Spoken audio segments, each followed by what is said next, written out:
Hi and welcome back. So today what we're going to be talking about is the beginning, the middle, and the end of a story. And when we're talking about the beginning, middle, and end of a story, we're talking about three different parts of every story. The example we're going to be looking at today is Goldilocks and the Three Bears.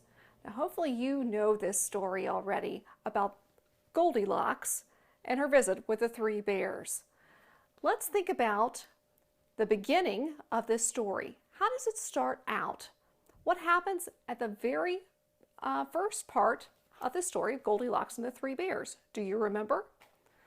Well, if you recall in this story, let's think. What does Goldilocks do first?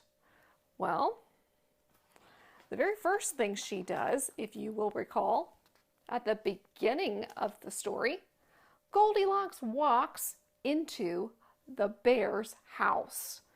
Remember, she walks into the bear's house and makes herself at home. That would be the beginning of the story. What happens in the first part of the story? Now let's move on to the middle. What happens after she walks inside the bear's house? Do you remember what she does? That's right. Now we're talking about the problem of the story, or the interesting parts of the story happen in the middle. What does she do? Yes, she eats the bear's porridge, sits in their chairs, and sleeps in their beds.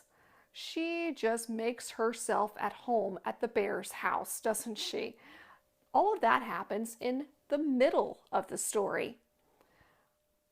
Do you remember how the story ends? What happens at the very, very end of the story? How is the problem solved? Remember, the problem is she's making herself at home there at the bear's house. How is it solved? Do you remember what happens at the very end of the story? Okay, if you will recall, after she sleeps in their beds, she gets a rude awakening. Goldilocks got scared when the bears came home and she ran away. So now we have the beginning, the middle, and the end. Now it's your turn. What can you find in the story that you've read? Can you find the beginning, middle, and end?